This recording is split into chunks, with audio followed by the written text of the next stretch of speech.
ବଜ୍ରପାତରେ ଚାଲିଗଲା 24ଟି ଛେଳିର ଜୀବନ। ଗତ 2 ଦିନ ହେଲା ଲଘୁଚାପ ଯୋଗୁଁ ରାମପୁର ଅଞ୍ଚଳରେ ନିରବିଚ୍ଛିନ୍ନ ଭାବେ ବର୍ଷା ଲାଗି ରହିଛି। ବିଭିନ୍ନ ସମୟରେ ଘଡ଼ଘଡ଼ି ବିଜୁଳି ମଧ୍ୟ ତାଣ୍ଡବ ରଚୁଛି। ଏହି କ୍ରମରେ ରାମପୁର ବ୍ଲକ ଅନ୍ତର୍ଗତ ଅଲତରା ଗାଁରେ ବଜ୍ରପାତ ଘଟି 24 କୋଟି ଛେଳିର ଜୀବନ ଯାଇଛି। ଖବର ଅନୁଯାୟୀ ସେହି ଅଞ୍ଚଳରେ ପ୍ରବଳ ବର୍ଷା ଓ ଘଡ଼ଘଡ଼ି ସହିତ ବିଜୁଳି ହେଉଥିଲା। ସେହି ସମୟରେ ଉକ୍ତ ଗାଁର ସ୍ଥାନୀୟ ବାସିନ୍ଦାମାନେ ନିକଟରେ ଥିବା ସୁନାମୁଖୀ ଜଙ୍ଗଲକୁ ନିଜ ନିଜ ଛେଳି ପଲ ଚରାଇବାକୁ ନେଇ ଥିବା ସମୟରେ ବଜ୍ରପାତ ଘଟିବାରୁ ଏକ ସାଙ୍ଗରେ 24 କୋଟି ଛେଳିର ମୃତ୍ୟୁ ହୋଇଛି। ତେବେ ଏହି ଖବର ପାଇ ରାମପୁର ପ୍ରାଣୀ ଚିକିତ୍ସାଳୟର ଏଭିଓ ଶ୍ରୀକାନ୍ତ ପାଣିଗ୍ରାହୀଙ୍କ ସହିତ ଜିତେନ୍ଦ୍ର ନାଗ ଘଟଣାସ୍ଥଳରେ ପହଞ୍ଚି ଶବଗୁଡ଼ିକୁ ଜବତ କରିଥିଲେ।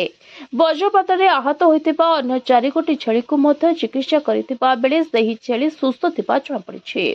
ଏହି ଘଟଣାରେ କ୍ଷତିଗ୍ରସ୍ତ ହୋଇଥିବା ଛେଳି ଚାଷୀମାନେ ଚିନ୍ତାରେ ଥିବାବେଳେ ସେହି ଚାଷୀମାନଙ୍କୁ ସରକାରଙ୍କ ତରଫରୁ କ୍ଷତିପୂରଣ ଦିଆଯାଉ ବୋଲି ଗ୍ରାମବାସୀ ସରକାରଙ୍କଠାରେ ନିବେଦନ ଜଣାଇଛନ୍ତି।